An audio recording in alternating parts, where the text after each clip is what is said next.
On June 18th, 12 of us embarked on a journey that would change our faith forever.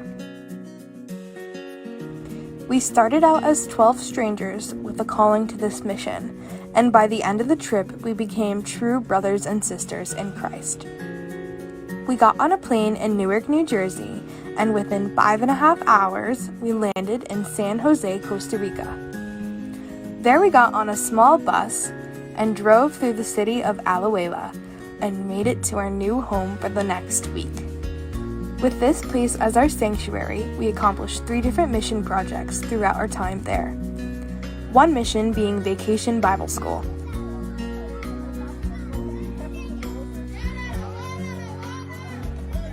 Here we had the chance to teach the kids a story about anti-bullying and a Bible story of our choice.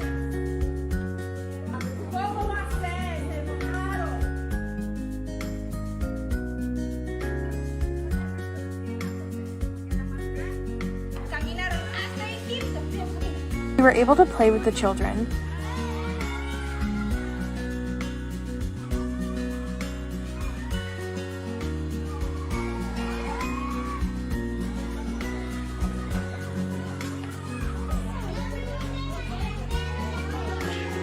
learn about them, let them show us their classrooms,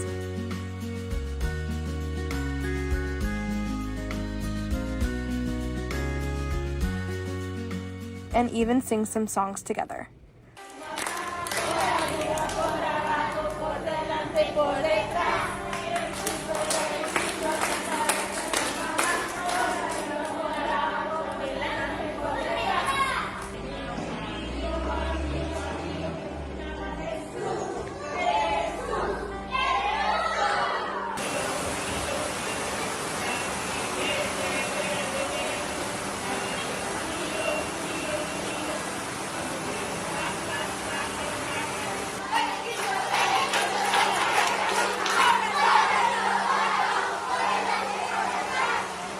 On one of the days, we had the chance to give them the gifts of hope, where we handed over boxes of toys that included a shirt or 2 and even some hygiene products.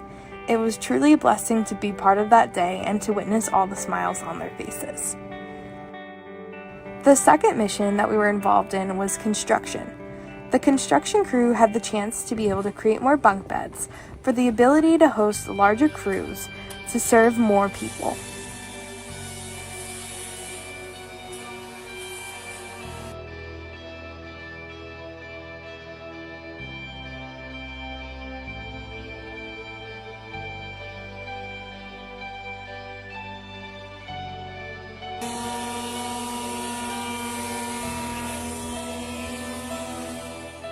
The third mission includes, you guessed it, rice and beans, and even powdered milk and some flour.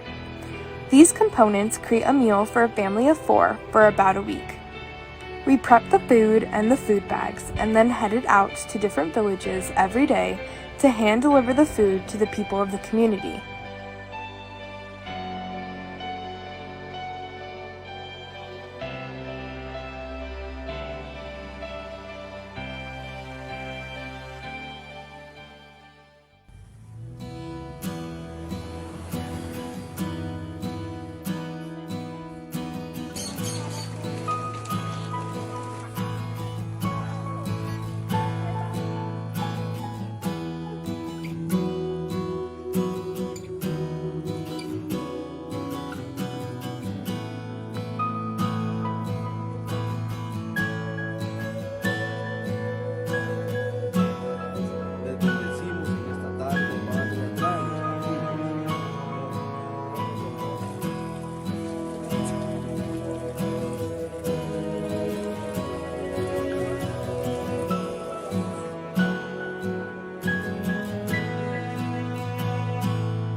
With every food delivery, we were blessed to have a moment of prayer.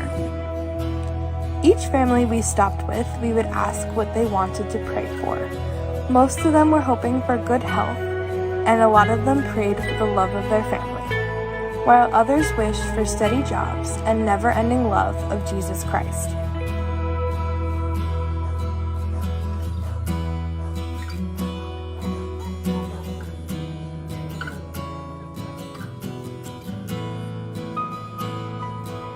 We may have only been there for a week, but the connections to faith and the connections to the people will forever live in our hearts for a lifetime. We found God's love on this trip so plentiful that we even decided to name our group the Pandemic Team of Love. Your presence, Lord. Sing Holy Spirit. Good morning. That was a beautiful video put together by Sarah, one of our mission team members. My name is Sam Perez. I had the privilege of being the team leader of the New Jersey mission team, a team of 12 people representing 7 different churches in New Jersey, including 3 pastors, one of them our district superintendent, and people with ages ranging from 19 to 85 years old. So there's always room around the table for everyone on this mission effort. It was a wonderful experience for me. This was my 3rd year going to Costa Rica, the first time as a team leader, so totally different perspective, as I was concerned about the team members, right? Making sure that they had the experience that they were hoping to have, making sure that all the logistics arrangements were properly there, making sure that I answer all their questions. So, because there was some concerns at times, right? So our team ranged from people with no experience of mission work to someone who has been doing mission work for almost 30 years. So it was a very diverse group, and that made us very unique and very powerful as a mission team. Once we got there to Costa Rica, we met 8 people from Mississippi. So it was 20 of us working together for 5 days. As you saw in the video, we touched different areas of ministry. We did mission work, we did discipleship, and we did evangelism. The team will divide every day, Monday through Thursday, into 2 groups. One team stay at the mission center, working on the facilities, because the facilities are not done yet down there. And another team, a team of 4, will go to the schools to do VBS activities. So the VBS activities were twice a day, and the number of kids may range from, what, Melissa, 30 to 50 kids per session? By the way, I have my friend here of 30 years, Melissa Rivera Serna. She was with us as part of the mission team. She comes from Christ Church in the Rockaway. Anyway, so every day the VBS team will go out, 2 different schools every day, and then the construction team will stay back in the mission center. As you saw in the video, we were preparing one of the rooms, which will be the wood work shop, but also we were preparing wood for the bunk beds that we need in the dorms. The dorms take like 48 people each. There are 2 dorms there, and we left wood enough, sanded and stained, for them to build more beds, which helped them receive, I think it was last week, they received 70 missionaries in 1 week. So regarding the food bag distribution, we distributed about 460 bags in 4 days. That means that we touched probably like 400 families, because sometimes, depending on the size of the family, we gave 2 bags per family. But that was I will say that the most amazing experience, being able to not only give them physical, nourishment, but spiritual nourishment to those families. And so the trip went without any health issues, no safety concerns. Everybody felt safe. We accomplished what we had to accomplish, came back safely. Nobody got hurt. That was great news. I was worried a little bit about that because, as you saw, the terrain is not easy down there. The type of work we were doing was dangerous at times, but overall we had a great team, a great mission trip, and I want to thank the church for not only your financial support, but for your prayers and your thoughts. And so we're ready. I'm ready to lead another team again next year. So keep your eye open for more details. And I already got like 3 people going. So sign up. Thank you.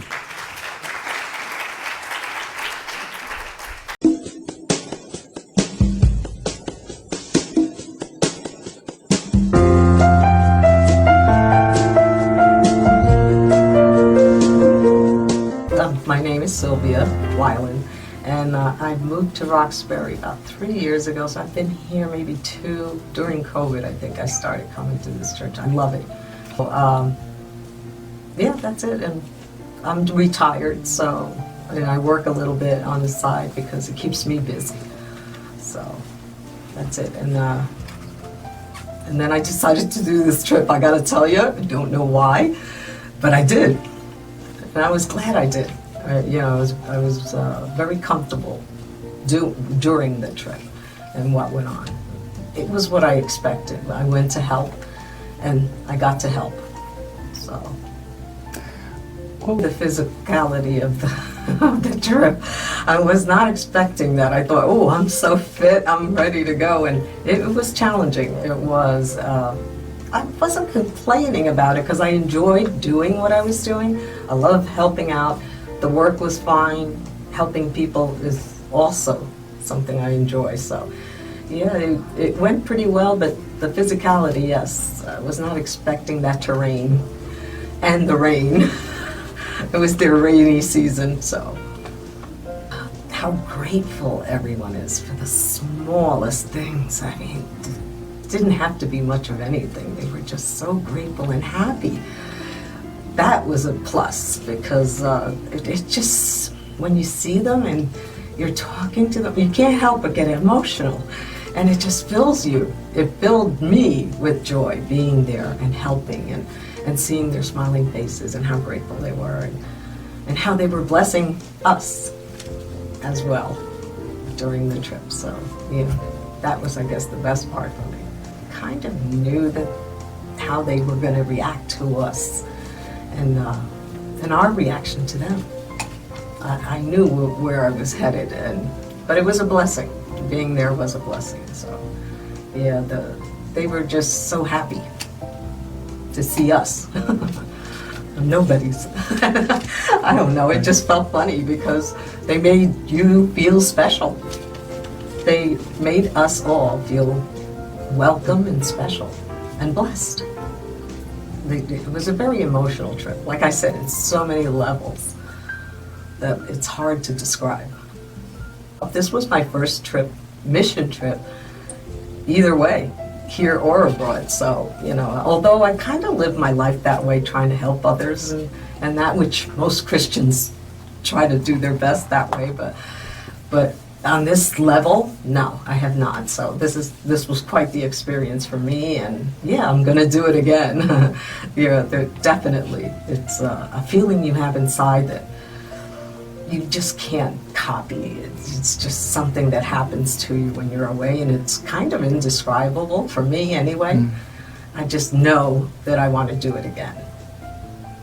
It affirmed more the fact that it does take a village. Because I always went back to thinking, we're only here a week. That's it, just a week. But then I thought, wait, there's other weeks that are being taken care of by others. So it does, that whole, it takes a village is so true. And God is just everywhere. So He helps us get through it all. And that's how I felt the whole time. So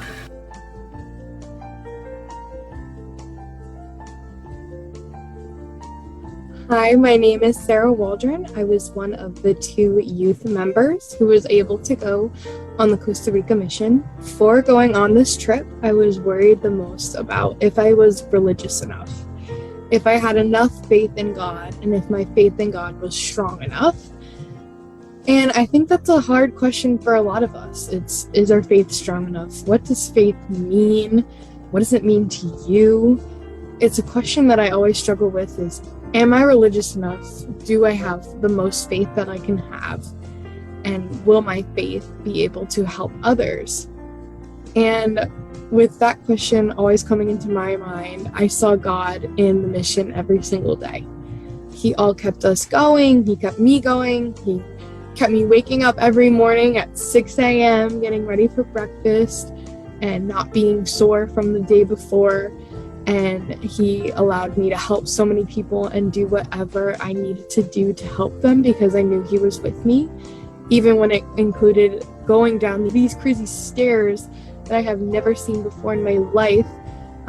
They were so steep, and when we got down to the bottom, we actually were told that there was lightning in the area after we delivered all of our food, and that since there was lightning, we either had to ask to go into one of their tin houses or we could run up the stairs. And we decided to run, and it was the most crazy feeling in my whole entire life. I thought I was gonna die because I was like, I'm gonna run out of breath and I'm gonna be struck down by lightning. But I prayed, and God kept the storm off until everyone made it back into the bus because He was with us there. There were many moments where I was connected to Him on this trip. Most of the times were through children's missions and working with the kids because I had the privilege of being in their vacation Bible school, which I absolutely adored and love. There's these little girls who will always stay in my heart, and I wear these beads on my neck. Today I have a cross on, but I wear these beads, and the one bead that I got, the necklace said that it was for change. And the little girl came up to me, of course, speaking in Spanish, and asked me if she could just hold them for a minute. And it was just this most beautiful moment of her just holding really close to my heart, literally and figuratively, this moment of change for me. Along with this, I saw God when there was this little girl who was in a wheelchair, and one of the dances that we do with the kids is all about moving your body in different ways. And the second I saw she was in a wheelchair, I knew I had to go over there, because I was like, my Aunt Christy, she had to deal with being in a wheelchair, and I just knew, I said, this isn't going to be a good dance for her because she's not going to feel involved. So I went over, I sat with her, I talked to her, and we did the dance we could from our chair. And it was so magical just to be with her. There were also other times that I saw God when we were invited into these houses. We were invited to their houses to pray with them. They wanted us to be involved in their lives as much as we wanted to be involved in helping them. And it was truly just the most amazing thing to see how much love they had and how much love went into these houses and how clean they were. And even if it was just a dirt floor, it would be the cleanest dirt floor that you would ever see. Fred actually says that all the time, is that no matter what, it's going to be the best, because they want the best outcome, and they're always praying with God. Now, the lesson I learned most about myself was my ability to communicate, even when there was a language barrier. Now, when I say that there's a language barrier, I mean in so many different aspects. It was also the ability to know just enough and all at once by the power of empathy and just being empathetic with the people that were there. And the best part about this mission trip for me was to find the mission of where I belong. And I just finished my time here as a social media intern, and that financially allowed me to go on this trip, and I'm forever grateful for everyone who's involved in that journey with me. and that allowed me to embark on this journey. Now, my next journey that I am going on, I am currently packing. I am moving to Florida for the next 6 months to work for Disney, but at the same time, I'm going to be also working with a production company because I just graduated from Rider University with a film degree.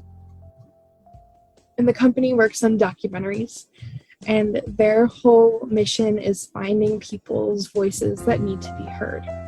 What I have decided, now that I know where I sort of want to go, is that my personal mission is to find not only a voice for the Costa Ricans and not only for the voice for the poor, but for the people who need the rest of the world to show them God's love as much as God has shown it to me.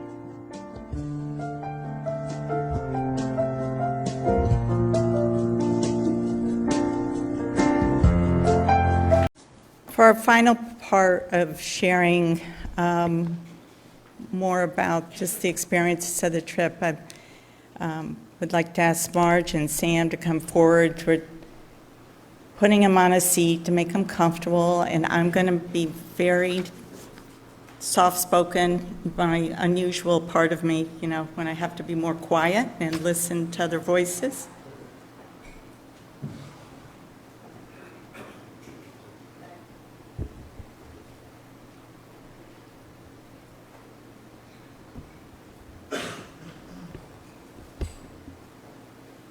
I don't know that I need this. So. You're on the internet.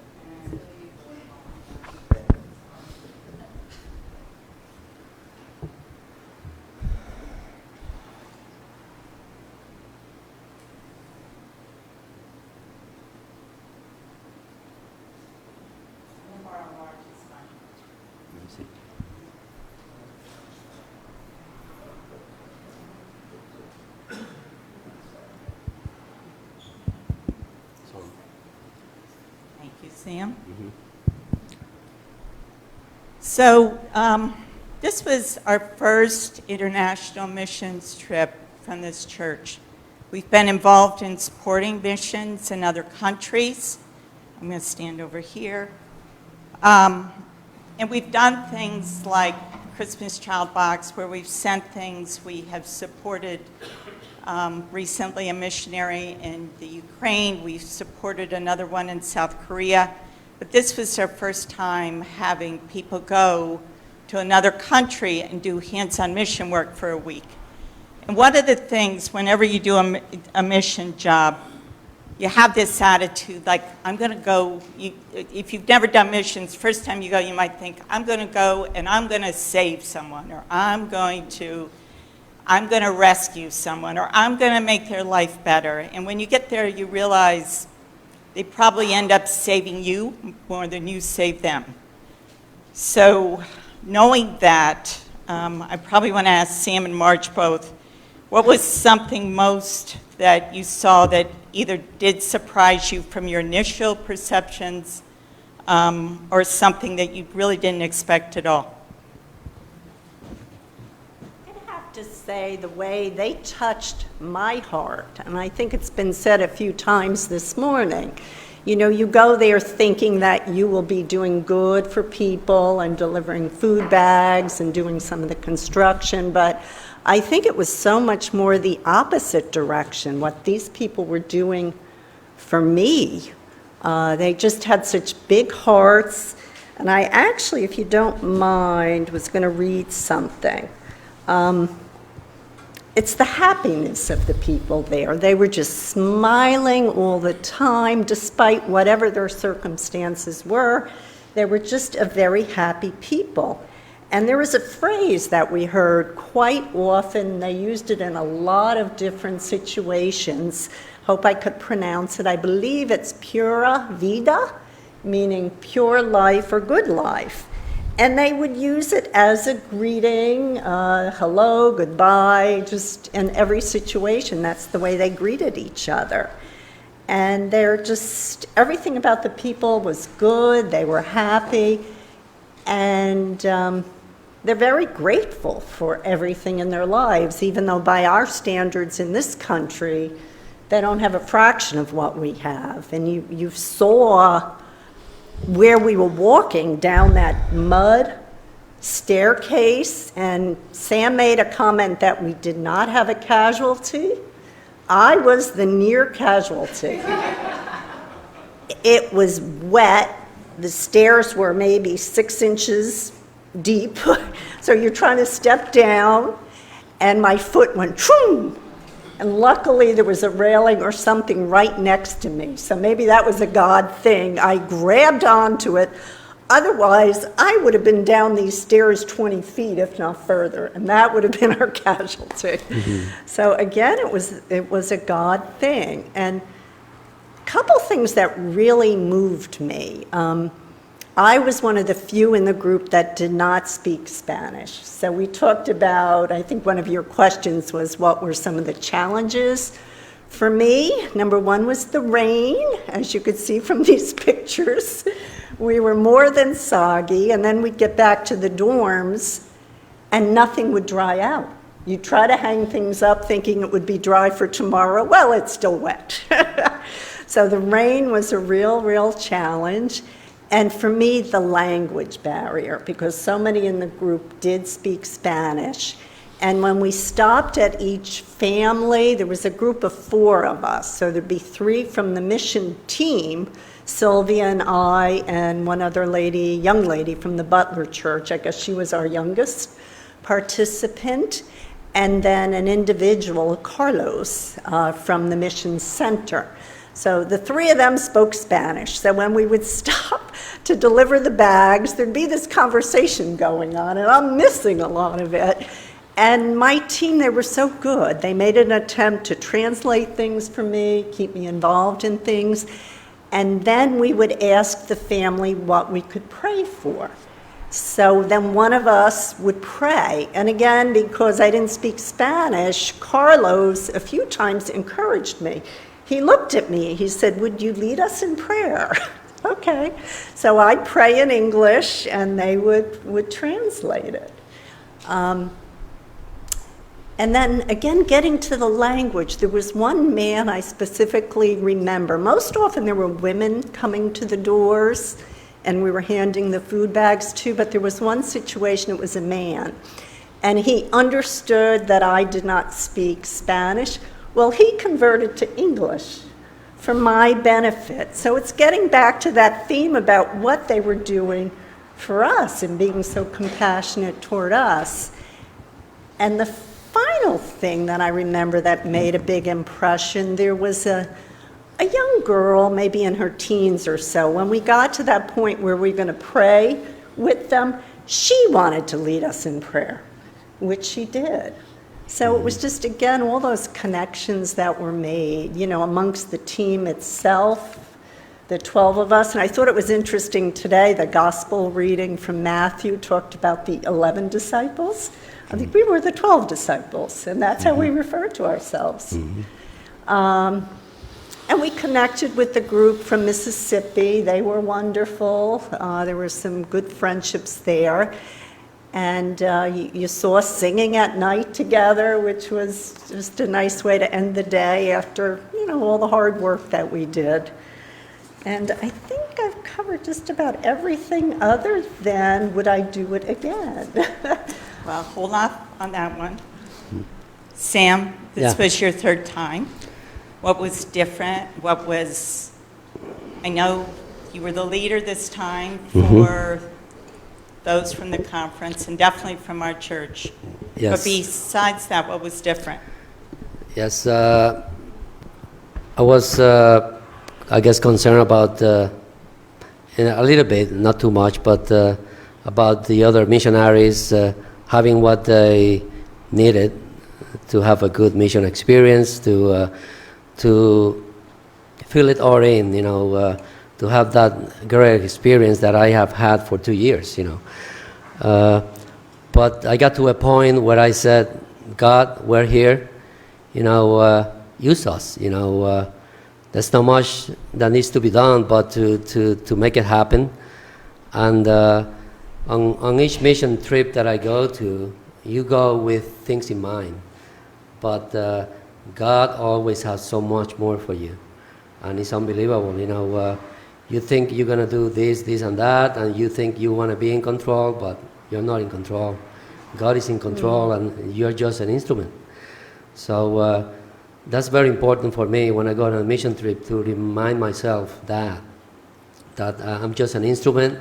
I have to be open and flexible. And yes, I had to do what I'm supposed to do. Let's say in this particular time, I was the team leader. I was in charge of 11 people. I wanted to make sure that nobody was missing. Every time we moved, I had to count and recount.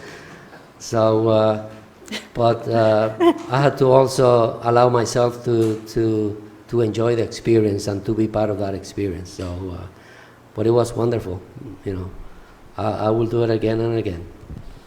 Thank you. I think one of the things, too, you saw a little bit in the one clip, that something that they brought back that we're hoping to maybe act on. Normally, for the last few years, we've done the Christmas child boxes. And actually, Sarah and Jen both talked about the fact that with the Christmas child boxes, which is a great project, but you don't know where they're going, and sometimes we don't always hear exactly where they end up. And so we're thinking this year around the holidays that we might do boxes like you saw that will go specifically to that mission, knowing the needs, knowing what they most value. Jen told me a story that Sarah told about the excitement over one of the little girls receiving a toothbrush, who was only 9 or 10 years old, and it was the second one in her lifetime.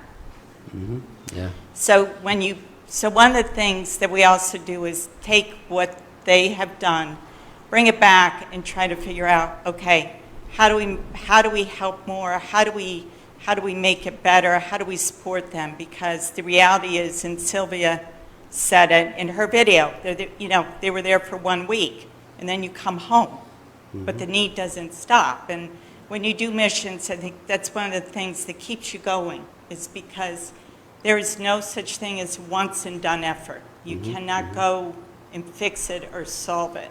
Yeah, that's a good point, Linda. So to that part, what was the hardest part of the whole process between the people, the coming, the going? So what was the hardest part for you, Marge? I think I already mentioned, for me, the whole mission experience was, I would say easy, but there were really no surprises, so I kind of fell into it and did what needed to be done. You know, God is giving me a mission and asking me to serve, and I did serve. But again, it was the weather and the language that really was, my struggle with the whole thing. So, and I made a recommendation to Sam about the whole thing as far as the rain. It seemed like you could almost set your watch every day, 1 or 2 o'clock. Here comes the rain. So I said to Sam, in the future, we could go out in the morning and serve and miss that. So that was my recommendation. Yeah, that may be a good idea. And you go out fresh, not tired after doing construction or VBS. Yeah. Sam already said it, that he's going again. And Yes. I'm glad to hear that, because then I can count for next year's missions. He's going to lead it again. Yes. But I think while everyone wants to go again, I think the other thing, just for our church family to keep in mind, we always look to expand any of our missions. And while a lot of people are not necessarily comfortable going to another country and doing missions, there's so much preparation work. There's so much fundraising. This was an expensive endeavor, but it was worth every penny. So the team that already knows they want to go again, I think we will be starting soon, like probably September, on fundraising and figuring out what we need to do to be able to go again, but hopefully allow others to participate, but also find other ways to support remotely in the future. So I just want to thank you both, as well as Sam, your lovely wife, who couldn't be here today. Thank you. And Sarah and Sylvia for taking this week and doing this mission. And I know God was with you. I know, if you had any doubts that he wasn't there, he was absolutely with you, and it was so evident in the work you did. So thank you very much for doing this.